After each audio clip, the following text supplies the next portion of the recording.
SSC ও সমমান পরীক্ষার ফল প্রকাশ আজ সকাল 11টায় একযোগে জানা যাবে শিক্ষা প্রতিষ্ঠান সহ অনলাইনে। টেকসই ও সাশ্রয়ী উন্নয়ন পরিকল্পনা নিতে সংশ্লিষ্টদের তাগিদ প্রধানমন্ত্রীর। উৎপাদন বাড়াতে প্রকৌশলীদের গবেষণায় গুরুত্ব দেওয়ার আহ্বান।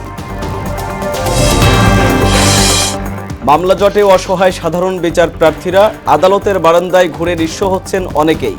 সংকট সমাধানে চেষ্টার দাবি অ্যাটর্নি জেনারেলের।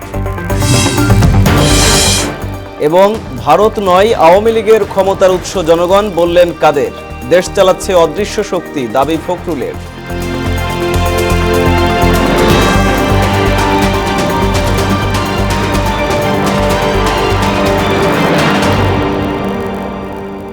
আসসালামু আলাইকুম, সবাইকে মোহনা সংবাদে স্বাগত। শুনছিলেন শিরোনাম, সঙ্গে আছি আমি আরিফুল ইসলাম। এবার পুরো খবর। 2024 সালের এসএসসি ও সমমান পরীক্ষার ফল প্রকাশ হবে আজ সকাল 11টায়। শিক্ষা প্রতিষ্ঠানের সরাসরি এবং অনলাইনে একযোগে পরীক্ষার ফল জানা যাবে।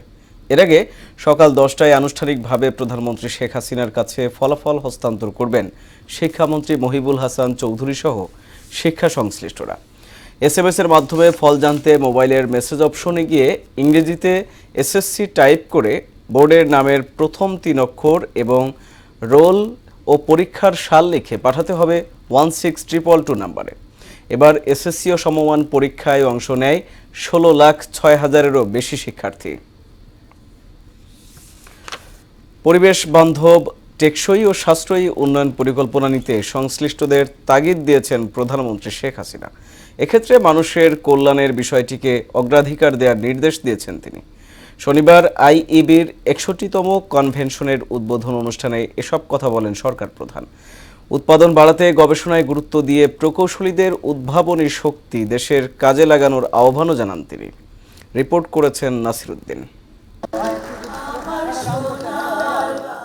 দেশের প্রাচীন পেশাজীবী প্রতিষ্ঠান ইঞ্জিনিয়ার্স ইনস্টিটিউশন বাংলাদেশ আইইবি 61তম কনভেনশনে প্রধান অতিথি হিসেবে যোগ দেন প্রধানমন্ত্রী শেখ হাসিনা। এবারের প্রতিপাদ্য engineering and technology for smart Bangladesh. IEB কেন্দ্রীয় কাউন্সিল কর্তৃক নির্বাচিত দেশ বরেণ্য প্রকৌশলীদের পদক তুলে দেন সরকার প্রধান। বক্তব্যে তিনি বলেন, উন্নয়ন কাজে আরও গতি দরকার। পরিকল্পনা হতে হবে পরিবেশ বান্ধব। এক্ষেত্রে মূল ভূমিকা রাখতে হবে প্রকৌশলীদের। 1 নম্বর হচ্ছে পরিবেশ বান্ধব হতে হবে, কারণ জলবায়ুর অভিঘাত থেকে আমাদের দেশকে রক্ষা করা এটা আমাদের লক্ষ্য এবং এটা আমাদের করতেই হবে। আমাদের খরা, বন্যা, জলোচ্ছ্বাস প্রতিনিয়ত মোকাবেলা করতে হয়। কাজে সেদিকে রেখেই আমাদের পরিকল্পনা গ্রহণ, পাশাপাশি পরিকল্পনাগুলি যেন টেকসই হয় এবং খরচের দিকটাও বিবেচনায় নিতে হবে। শেখ হাসিনা বলেন, এক শ্রেণীর মানুষ দেশের কোনো কিছুতেই ভালো দেখতে পায় না। পদ্মা, মেট্রো রেল আর পারমাণবিক বিদ্যুৎ কেন্দ্রের মতো প্রকল্পেও তারা সমালোচনা করেছে। কিছু ভালো লাগে না গোষ্ঠী, তাদের যে অহেতুক সমালোচনা, আমি জানি না এর পরবর্তীতে যখন এগুলি হয়ে গেছে তার সুফলটা যখন মানুষ ভোগ করছে আনন্দের সাথে, মানুষের জীবনযাত্রা সহজ হয়েছে, তাতে তাদের কি অসুবিধাটা হচ্ছে, নাকি তারা লজ্জা পাচ্ছেন কিনা। প্রতিটি মানুষের জন্য সমান সুযোগ নিশ্চিতের অঙ্গীকার করে প্রধানমন্ত্রী বলেন, দেশের চলমান অগ্রযাত্রা কেউ রুখতে পারবে না।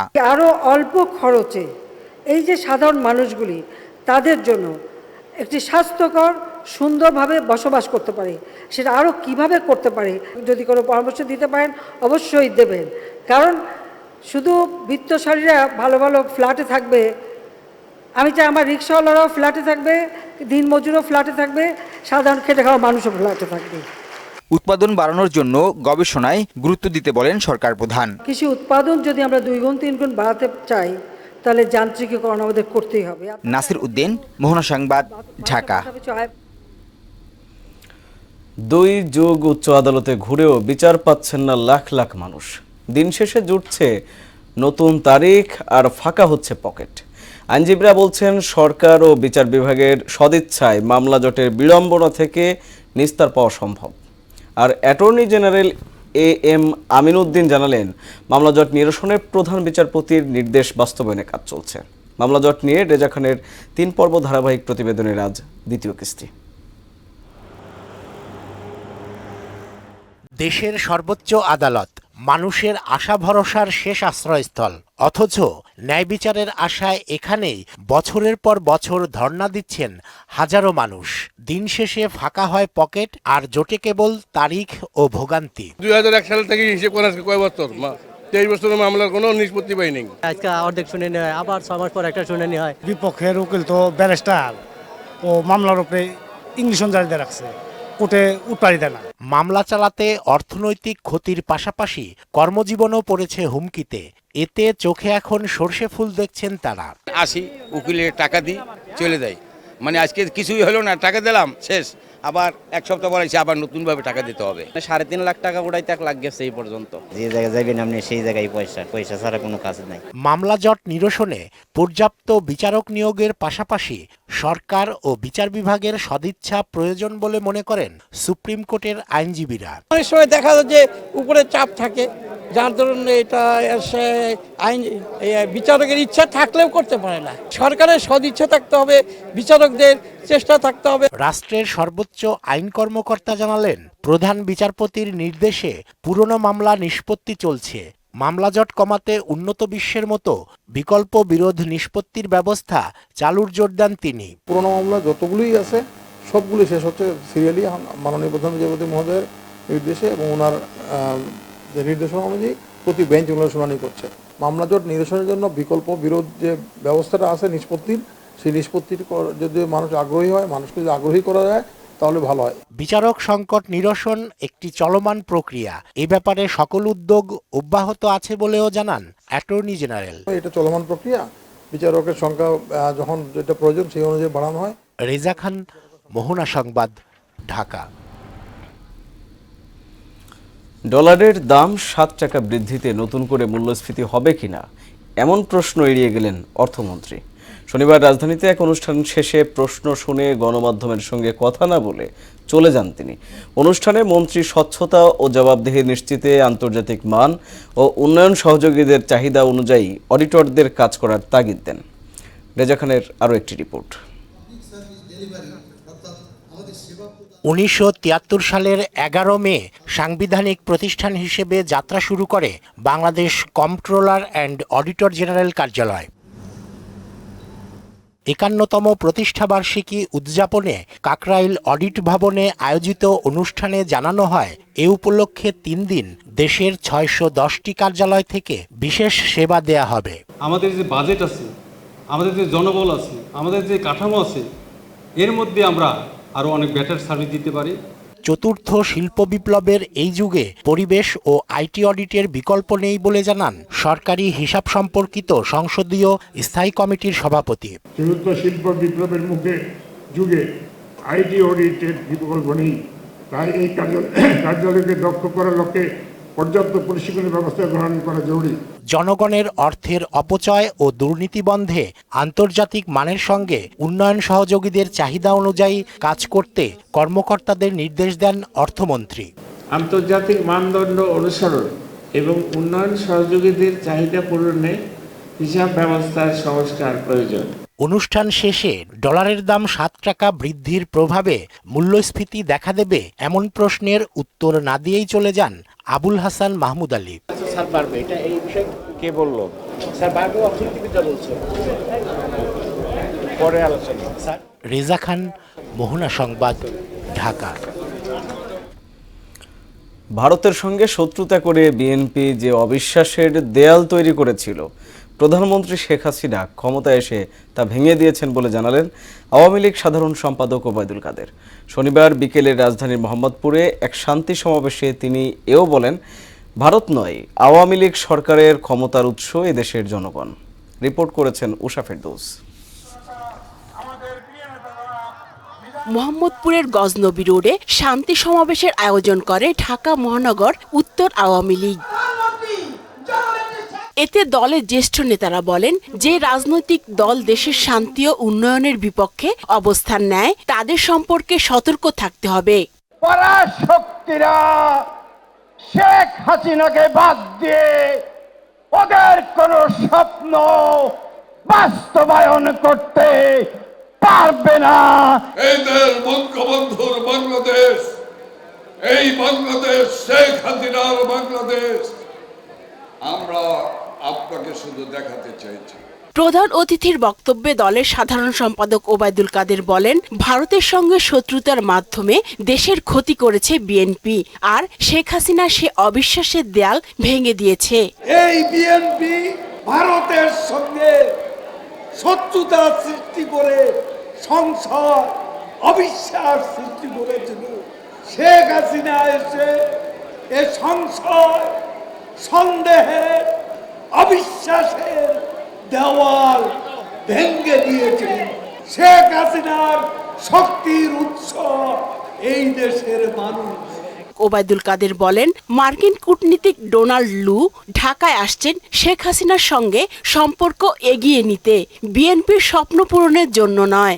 লু আসছেন বাংলাদেশে শেখ হাসিনা সরকারের সঙ্গে সম্পর্ক আরো এগিয়ে নিতে, বিএনপির স্বপ্ন পূরণের জন্য আমেরিকাও আর আসবে না। বৈশ্বিক অর্থনৈতিক মন্দার প্রভাবে দেশে যে সংকট সৃষ্টি হয়েছে তা দ্রুতই কেটে যাবে বলেও আশা জানান ওবায়দুল কাদের। আজকের এই সংকট সাময়িক। উষা ফেরদৌস, মোহনা সংবাদ, ঢাকা। আওয়ামী লীগ নয়, অদৃশ্য শক্তি দেশ চালাচ্ছে বলে মন্তব্য করেছেন বিএনপি মহাসচিব মির্জা ফখরুল ইসলাম আলমগীর। আর দলের সিনিয়র নেতারা বলেছেন, সরকারের পতন ছাড়া জনগণের মুক্তি মিলবে না। শনিবার বিকেলে নয়াপল্টনে বিএনপির কেন্দ্রীয় কার্যালয়ের সামনে যুবদলের বিক্ষোভ সমাবেশে এসব কথা বলেন তারা। এ বিষয়ে আরও জানাচ্ছেন হুমায়ুন কবির। আজকে আমি বলতে চাই, এই যুবদল বিশ্ব মা দিবস উপলক্ষে বিএনপির কেন্দ্রীয় কার্যালয়ের সামনে বিক্ষোভ সমাবেশের আয়োজন করে যুবদল। এতে চেয়ারপারসন বেগম খালেদা জিয়া ও যুবদল সভাপতি সুলতান সালাউদ্দিন টুকু সহ রাজবন্দীদের মুক্তি দাবি জানান নেতাকর্মীরা। নতুন কৌশল ঠিক করে রাজপথে আন্দোলন চালিয়ে যাওয়ার প্রত্যয় জানান দলের নেতারা। আন্দোলনের সংগ্রাম করেই এই দাবি সরকারকে বিদায় করে নিরপেক্ষ তত্ত্বাবধায়ক সরকারের অধীনে আপনারা ম্যান্ডেট যাচাই করুন। সবাইকে সেই নতুন আন্দোলন নতুন কৌশলে গ্রহণ করবে, এই প্রস্তুতি নিয়ে আবার রাজপথকে প্রকম্পিত করবে। আওয়ামী লীগ সরকারকে বিদায় করতে না পারলে জনগণের মুক্তি মিলবে না বলে মন্তব্য করেন শীর্ষ নেতারা। যদি খালেদা জিয়াকে মুক্ত করতে চান, তাহলে আগে বাংলাদেশকে মুক্ত করতে হবে বিদেশি কাগজাদের হাত থেকে। এই দেশের উপর একটি আপদ নাজির হয়েছে, আসুন সবাই মিলে ঐক্যবদ্ধভাবে এই আপদ আমরা বিদায় করি, তাহলেই এই দেশে মানুষ মুক্তি পেতে পারে। প্রধান অতিথির বক্তব্যে বিএনপি মহাসচিব মির্জা ফখরুল ইসলাম আলমগীর বলেন, নির্যাতন, গুম খুন করে গণতান্ত্রিক আন্দোলনকে দমন করতে পারবে না সরকার। আওয়ামী লীগ দাবি করে তারা দেশ চালাচ্ছে, আসলে কি তারা দেশ চালাচ্ছে? তারা দেশ চালায় না, এক অদৃশ্য শক্তি দেশ চালাচ্ছে বন্ধুগণ, এবং যাদের নির্দেশে তারা আজকে বাংলাদেশে মানুষের অধিকারগুলোকে কেড়ে নিয়েছে। ক্ষমতা হারানোর ভয়ে সরকার বেগম জিয়াকে মুক্তি দিচ্ছে না বলেও মন্তব্য করেন মির্জা ফখরুল। জনগণের উত্তাল তরঙ্গের মধ্যে তা ভেসে। হুমায়ুন কবির, মোহনা সংবাদ, ঢাকা। স্বাভাবিক হয়েছে রাজধানীর জলাবদ্ধতা পরিস্থিতি। শনিবার সকাল 7টার দিকে 1.5 ঘন্টার বৃষ্টিতে তলিয়ে যায় প্রধান সড়ক সহ অনেক অলিগলি। জলাবদ্ধতার কারণে বিপাকে পড়েন কর্মস্থলগামী মানুষ ও স্কুল কলেজের শিক্ষার্থীরা। মঙ্গলবার পর্যন্ত দেশ জুড়ে বৃষ্টি অব্যাহত থাকার কথা জানিয়েছে আবহাওয়া অধিদপ্তর। ইমদাদুল হক খানের রিপোর্ট। খুব সকালেই কালো মেঘে ঢেকে যায় ঢাকার আকাশ। 7টা বাজতে না বাজতে শুরু হয় বৃষ্টি, যা চলে প্রায় 8:30 পর্যন্ত। আর 1.5 ঘন্টার এই বৃষ্টিতে রাজধানীর বিভিন্ন এলাকায় সৃষ্টি হয় জলাবদ্ধতা। ফলে সকালে যারা কাজে বের হয়েছিলেন, বৃষ্টির কারণে তাদের পড়তে হয় ভোগান্তিতে। স্থানীয়দের অভিযোগ, পানি অপসারণের ব্যবস্থা না থাকায় সামান্য বৃষ্টি হলে জলাবদ্ধতার সৃষ্টি হয়। সবগুলা ড্রেনে মুখ ভাঙ্গা, গাড়ি পইরা যায়, মানুষ পইরা যায়, দুইজনের হাত পয়সা গলা ভাঙছে। পানি বেজে গেছে, বাসার সামনে সহ আসতে পারছি না, জুতা নিয়ে হেঁটে যাইতেছে। 1 ঘন্টা বৃষ্টিতে পানি তলে যায়, এই সময় তো কে দেখবে? সিটি কর্পোরেশন দেখে না, সরকার দেখে না। দ্বিতীয় কক্সবাজারে হাঁটতেছি। বৃষ্টিতে যানবাহন বিকল হয়ে পড়ায় নগরের বিভিন্ন সড়কে সৃষ্টি হয় তীব্র যানজটের। ফলে নির্দিষ্ট গন্তব্যে পৌঁছতে নানা সমস্যায় পড়তে হয় কর্মস্থলগামী মানুষকে। সিএনজি নষ্ট হয়ে পানির জন্য আমরা গাড়ি চালাতে পারি না, অনেক সমস্যা। জ্যামটা খুব বেশি বেড়ে গেছে, এবং গাড়ি চালাইতে খুব সমস্যা হচ্ছে। যেমন এই সিএনজিগুলো দেখেন পানি লাগলে ওরা বন্ধ হয়ে যাচ্ছে, অনেকগুলো গাড়ি আটকে গেছে, যার কারণে আমাদের মোটরসাইকেল নিতে ডান পাশে আসতে খুব কষ্ট হচ্ছে। বৃষ্টিপাতের কারণে অতিরিক্ত ভাড়া আদায়ের অভিযোগ করলেন অনেকে। যাইতাছি রিক্সা যে যায় বাসার সামনে থেকে 20 টাকা দিয়ে যায়, ওই জায়গায় 50 টাকা ভাড়া যাইতেছে। আমার কোচিং 12টা বাজে, আমি যাইতে পারতেছি না, রিক্সা ডাক দিতেছি, রিক্সা বলতেছে 100 টাকার উপরে বলতেছে। বাংলাদেশ সরকার শুধুমাত্র মেট্রো রেল দিয়ে উপরে সবকিছু সমাধান করলেই হবে না, নিজের যে সমস্যাগুলো এগুলো দেখতে হবে। এদিকে আবহাওয়াবিদ মোহাম্মদ ওমর ফারুক জানান, পশ্চিমা লঘুচাপের প্রভাবে দেশের বিভিন্ন স্থানে বৃষ্টি হচ্ছে। সকালে ঢাকায় 87 মিলিমিটার বৃষ্টিপাত রেকর্ড করা হয়। আজকের সকালে যে বৃষ্টিপাত হয়েছে ঢাকায়, এর পরিমাণটা ছিল 87 মিলিমিটার। পাশাপাশি এর সাথে দমকা হাওয়া ছিল 7:42 সময় ঘন্টায় 52 কিলোমিটার বেগে। আগামী 14 মে পর্যন্ত বৃষ্টিপাত অব্যাহত থাকবে বলেও জানান তিনি। আগামী 13-14 তারিখ পর্যন্ত অব্যাহত থাকার সম্ভাবনা রয়েছে, এরপর বৃষ্টিপাতের পরিমাণটা কমে আসবে। এমদাদুল হক খান, মহানগর সংবাদ, ঢাকা। বাংলাদেশের জলসীমায় পৌঁছেছে জলদস্যুর কবল থেকে মুক্ত হওয়া জাহাজ এমভি আবদুল্লাহ। জাহাজের মালিকপক্ষ KSRM এর মিডিয়া উপদেষ্টা মিজানুল ইসলাম গণমাধ্যমকে জানান, সোমবার বিকেলে এটি কুতুবদিয়ায় পৌঁছে কিছু চুনাপাথর খালাস করবে। এর দুদিন পর চট্টগ্রাম বন্দরের বহির্নোঙরে পৌঁছে বাকি মালামাল খালাস করা হবে। আফ্রিকার মোজাম্বিকের মাপুতো বন্দর থেকে সংযুক্ত আরব আমিরাত যাওয়ার পথে গত 12 মার্চ সোমালি জলদস্যুদের কবলে পড়ে এমভি আবদুল্লাহ। 1 মাস পর জলদস্যুদের সঙ্গে সমঝোতা হলে গত 13 এপ্রিল সোমালিয়া উপকূল থেকে আরব আমিরাতের পথে রওনা দেয় জাহাজটি। ভারতের সঙ্গে দ্রুত পণ্য পরিবহনে চট্টগ্রামের মিরসরাইয়ে প্রশস্ত করা হচ্ছে বারিয়ারহাট হেয়াকো রামগড় সড়ক। প্রকল্প বাস্তবায়ন হলে চট্টগ্রাম বন্দর থেকে খাগড়াছড়ির রামগড় স্থলবন্দর দিয়ে 3 ঘন্টায় পণ্য যাবে ভারতে। আর মিরসরাই বঙ্গবন্ধু শিল্পনগরী থেকে সময় লাগবে মাত্র 1 ঘন্টা। সার্বিক বিবেচনায় এর মাধ্যমে চাঙ্গা হবে স্থানীয় ও জাতীয় অর্থনীতি। চট্টগ্রামের মিরসরাই থেকে কামরুল ইসলামের তথ্যে আরও জানাচ্ছেন জেসমিন আলম। সেতু নির্মাণের মধ্য দিয়ে গত বছরের জুনে মিরসরাইয়ের বারৈয়ারহাট হেয়াকো রামগড় সড়ক প্রশস্তকরণ কাজ শুরু হয়। 1100 কোটি টাকারও বেশি ব্যয়ের এ প্রকল্পে রয়েছে 9টি সেতু, 23টি কালভার্ট ও 38 কিলোমিটার দীর্ঘ সড়ক নির্মাণ, যা বাস্তবায়ন করছে ভারতীয় ঠিকাদারি প্রতিষ্ঠান অশোকা বিল্ডকন।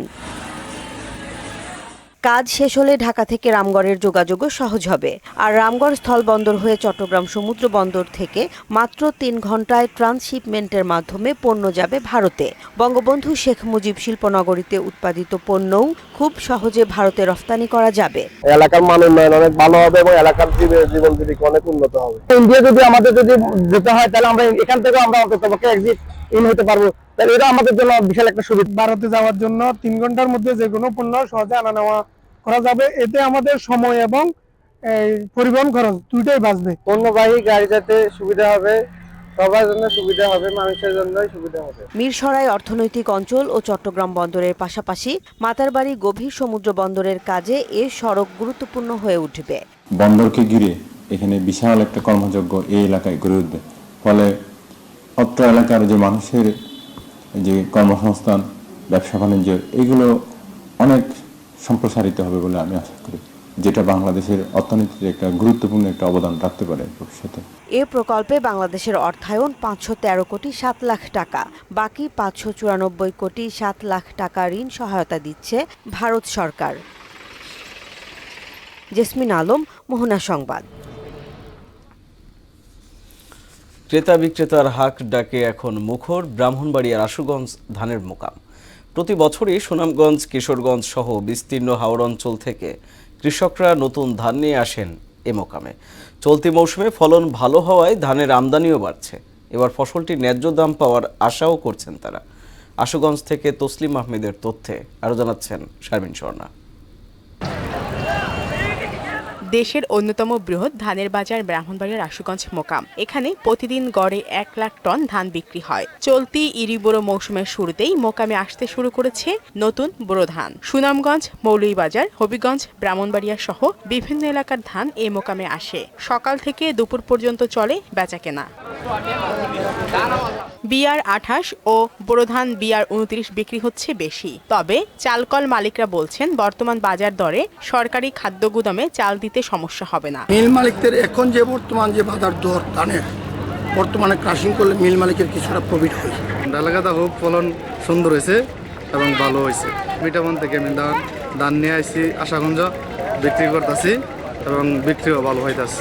ইটনা মিঠাবন ওই দিক থেকে অঞ্চল থেকে আসে ধানগুলো, কোটি কোটিটা বেচা কিনা হয় প্রতিদিন। এখানকার ধান কুমিল্লা, নোয়াখালী, চাঁদপুর ও ফেনী সহ দেশের বিভিন্ন স্থানে সরবরাহ করা হয় বলে জানালেন এই কর্মকর্তা। এবছর যে পরিমাণ ফলন হয়েছে আশা করতেছি আমরা 100% শতভাগ সফল হব। আর প্রতি বছরই যখন সংগ্রহ শুরু হয় তখন কিছুটা একটু বাজারটা বাড়ে, কিন্তু এই বছর মনে হচ্ছে বাজার আশা করতেছি বাড়বে না। দেশের হাওড়া অঞ্চলের উৎপাদিত ধান আশুগঞ্জের শতাধিক চালকল ও ড্রায়ার মিলে প্রক্রিয়াজাত করা হয়। শারমিন স্বর্ণা, মোহনা সংবাদ। 14 বছরেও নির্মাণ কাজ শেষ না হওয়ার পাশাপাশি শত কোটি টাকা আত্মসাতের অভিযোগ রাকিন ডেভেলপমেন্ট কোম্পানির বিরুদ্ধে মানববন্ধন ও বিক্ষোভ করেছেন ফ্ল্যাট মালিক ও বাসিন্দারা। শনিবার মিরপুরের কাফরুলে রাকিন সিটির সামনে আয়োজিত কর্মসূচিতে তারা অভিযোগ করেন নির্দিষ্ট সময়ের কয়েক বছর পেরিয়ে গেলেও নির্মাণ কাজ শেষ করতে পারেনি প্রতিষ্ঠানটি। পুরো 16.2 একর প্রকল্পের কাজ শেষ না হওয়ার দুর্ভোগে পড়েছেন মুক্তিযোদ্ধা পরিবার কল্যাণ সমিতির মালিকানাধীন বাসিন্দারা। রাকিন সিটি সোসাইটির সভাপতি মোর্শেদুল আলম, সাধারণ সম্পাদক লিয়াকত আলী ও মুক্তিযোদ্ধা পরিবার কল্যাণ সমিতির দপ্তর সম্পাদক লাবলুর নেতৃত্বে মানববন্ধন শেষে বিক্ষোভ বের করা হয়।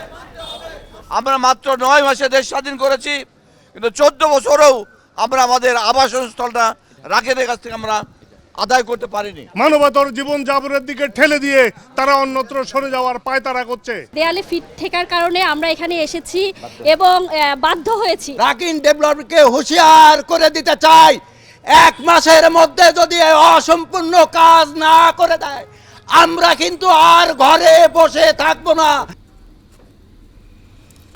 স্বাধীন ফিলিস্তিন রাষ্ট্রের স্বীকৃতি এবং গাজায় ইসরায়েলি বর্বরতার প্রতিবাদে সংহতি সমাবেশ করেছে বঙ্গবন্ধু সৈনিক লীগ। রাজধানীতে কেন্দ্রীয় শহীদ মিনার প্রাঙ্গণে আয়োজিত সমাবেশে সংগঠনটির বিভিন্ন ইউনিটের নেতাকর্মীরা অংশ নেয়। গাজায় ইসরায়েলি আগ্রাসনের প্রতিবাদে সমস্বরে স্লোগান দেন তারা। পাশাপাশি অসহায় ফিলিস্তিনিদের রক্ষায় বিশ্ব নেতাদের হস্তক্ষেপ কামনা সহ মুসলিম বিশ্বকে ঐক্যবদ্ধ হওয়ার আহ্বানও জানান সংগঠনের নেতাকর্মীরা। ইলিশ ধরার মৌসুমে চাঁদপুরের বিভিন্ন নদী থেকে জব্দ করা জেলে নৌকা রোদে পুড়ে বৃষ্টিতে ভিজে নষ্ট হয়ে যাচ্ছে। আইনি জটিলতায় আটকে আছে মালিকের কাছে নৌকা হস্তান্তরের কাজ।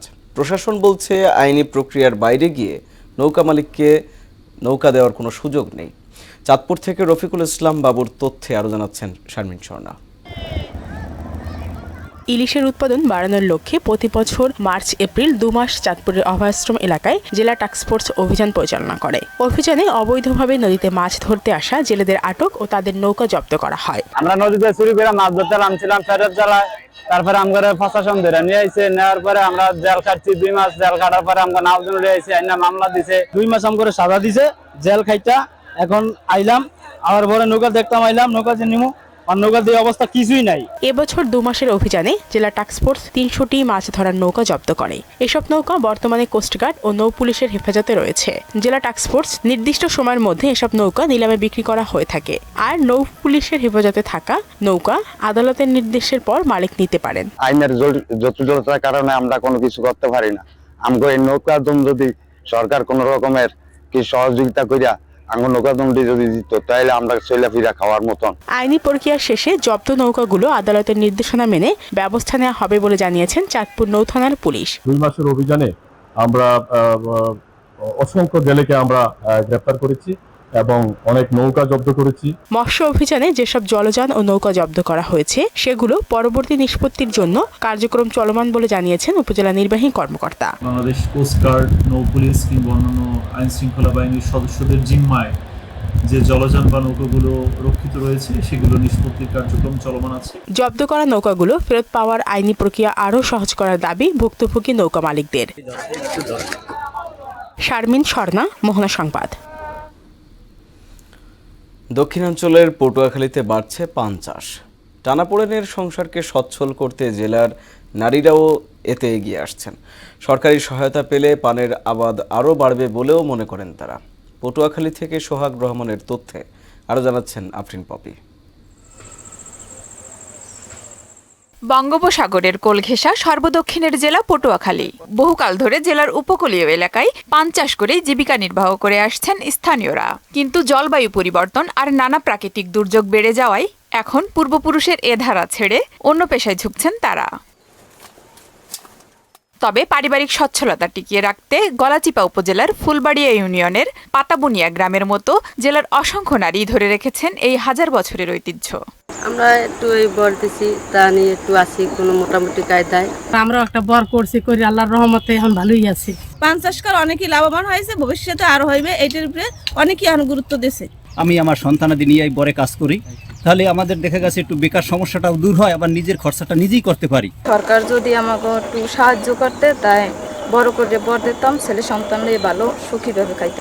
আর এ কাজে তাদের সহায়তা দিচ্ছে স্থানীয় কৃষি বিভাগ। বেশ কিছু কৃষক নিজেরাই নিজেদের উদ্যোগে পানের বরজ করেছে। পানের বরজের বর্তমান অবস্থা ভালো। স্থানীয়ভাবে কৃষি বিভাগ সার্বক্ষণিক পান ফসল রক্ষার জন্য তাদের রোগ পোকামাকড় দমন এ ব্যাপারে কৃষকদেরকে সার্বক্ষণিক পরামর্শ দিয়ে যাচ্ছে। জেলায় এবার 750 হেক্টর জমিতে পানের আবাদ হয়েছে। আফরিন পপি, মোহনা সংবাদ। ক্রিকেট। বাংলাদেশের বিপক্ষে 2টি টেস্ট এবং 3টি করে ওয়ানডে ও টি-20 সিরিজের সূচি প্রকাশ করেছে ওয়েস্ট ইন্ডিজ।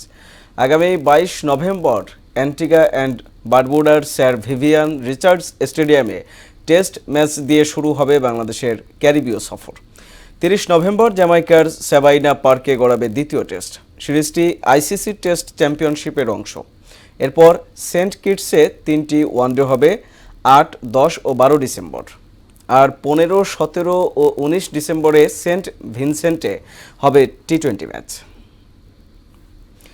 সিরিজের পঞ্চম ও শেষ টি-20তে আজ মাঠে নামছে বাংলাদেশ ও জিম্বাবুয়ে। মিরপুর হোম অফ ক্রিকেটে ম্যাচ শুরু হবে সকাল 10টায়।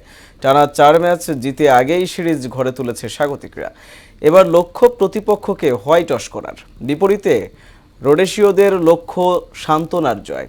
সিরিজের চতুর্থ ম্যাচ অল্পের জন্য জয় না পাওয়ার আক্ষেপ রয়েছে সফরকারীদের। সে কষ্ট ভুলেই এবার জয়ের জন্য চেষ্টা করবে তারা। শেষ করব মোহনা সংবাদ, যাবার আগে জানিয়ে দিব শিরোনামগুলো আরও একবার।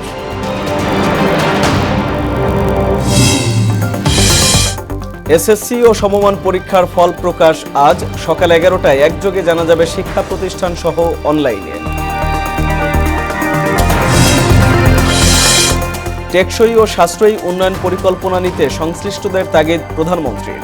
উৎপাদন বাড়াতে প্রকৌশলীদের গবেষণায় গুরুত্ব দেওয়ার আহ্বান। মামলা জটে অসহায় সাধারণ বিচার প্রার্থীরা। আদালতের বারান্দায় ঘুরে নিঃস্ব হচ্ছেন অনেকেই। সংকট সমাধানের চেষ্টার দাবি অ্যাটর্নি জেনারেলের। এবং ভারত নয়, আওয়ামী লীগের ক্ষমতার উৎস জনগণ, বললেন কাদের। দেশ চালাচ্ছে অদৃশ্য শক্তি, দাবি ফখরুলের।